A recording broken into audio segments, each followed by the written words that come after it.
Ada dua julukan yang luar biasa melekat pada satu orang, Asadullah alias Singa Allah dan Sayyid Ash-Shuhada, pemimpin para martir. Nah, kita lagi ngomongin siapa lagi kalau bukan Hamzah bin Abdul Muthalib, paman dari Nabi Muhammad. Kisahnya ini, wah, benar-benar legendaris.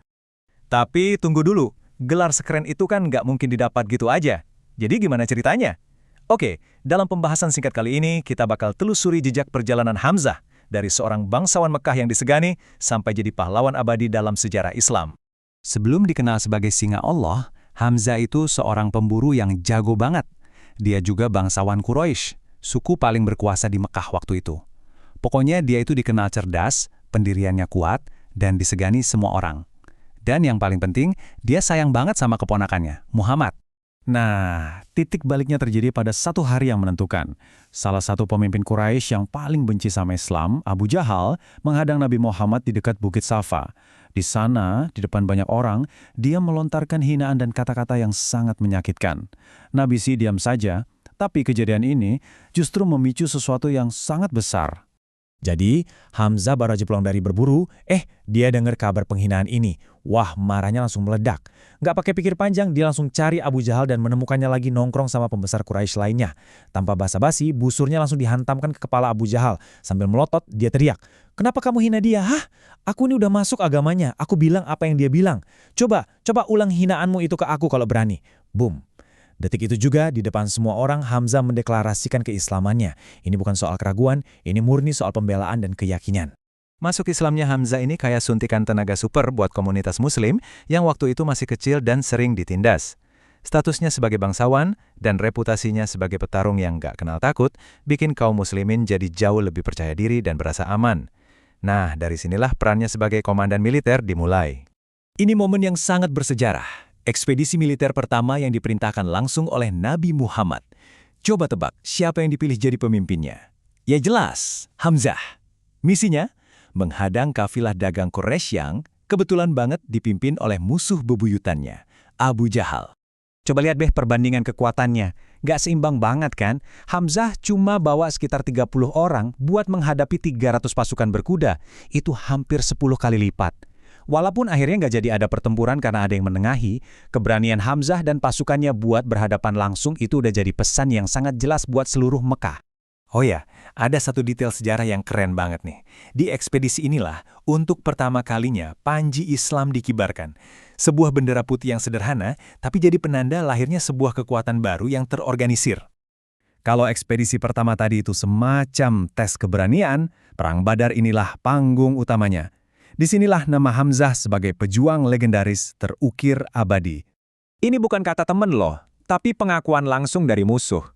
Umayyah bin Khalaf, salah satu komandan Quraisy, nunjuk langsung ke Hamzah sebagai biang keladi kekalahan mereka. Katanya, Hamzah itu bertarung ganas banget, pakai 2 pedang sekaligus. Benar-benar jadi mimpi buruk buat barisan musuh. Dan di antara para pemimpin Quraisy yang tewas di tangan Hamzah, ada satu nama, Utbah bin Robi'ah.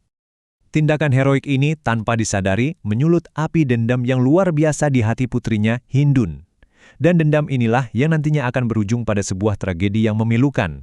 Dendam itu akhirnya meledak di pertempuran berikutnya, Perang Uhud. Ini bukan perang biasa. Buat kaum Quraisy, ini adalah misi balas dendam. Dan target utama mereka sangat jelas, Nabi Muhammad dan tentu saja Hamzah. Hindun gak mau main-main. Dia menyewa seorang pembunuh bayaran bernama Wahsy. Wahsy ini seorang budak dari Habasyah yang terkenal jago banget melempar lembing. Katanya sih jarang meleset. Imbalannya bukan emas, tapi sesuatu yang jauh lebih berharga bagi seorang budak, kebebasan. Jadi misinya ini sangat-sangat personal. Di awal pertempuran Uhud, Hamzah mengamuk kayak singa.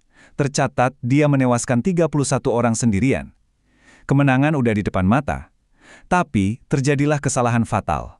Pasukan pemanah muslim melanggar perintah dan turun dari bukit. Suasana jadi kacau balau.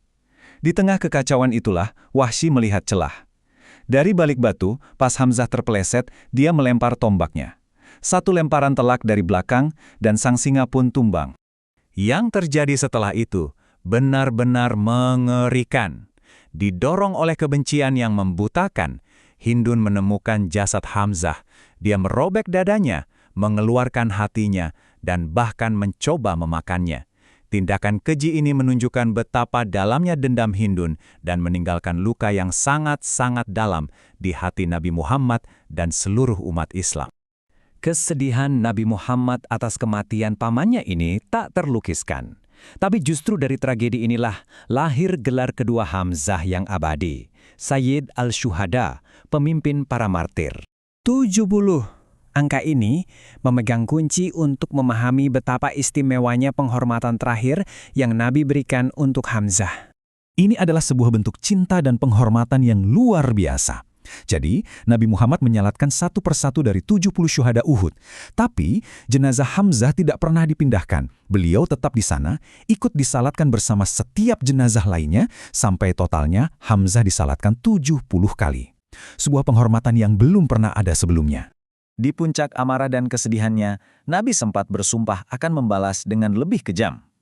Tapi, tepat saat itu, wahyu turun. Ayat ini datang sebagai pengingat, menasihati untuk memilih sabar di atas balas dendam. Sebuah pelajaran tentang menahan diri, bahkan di tengah duka yang paling dalam sekalipun. Tapi mungkin bagian paling mind-blowing dari cerita ini adalah nasib Wahsy, si pembunuh. Setelah penaklukan Mekah, dia hidup dalam ketakutan sampai akhirnya memberanikan diri menemui Nabi Muhammad untuk minta ampun. Dan Nabi, meski hatinya pasti masih terluka, menerimanya. Wahsy pun membuktikan tobatnya. Bertahun-tahun kemudian, dengan lembing yang sama yang membunuh Hamzah, dia menebus dosanya dengan membunuh Musailamah, seorang nabi palsu yang jadi musuh besar Islam. Jadi, kita kembali ke pertanyaan akhir.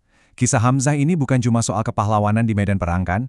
Ini cerita tentang keberanian, pengorbanan, duka yang mendalam, dan yang terpenting kekuatan pengampunan yang luar biasa. Nah, menurut kalian, apa yang lebih kuat?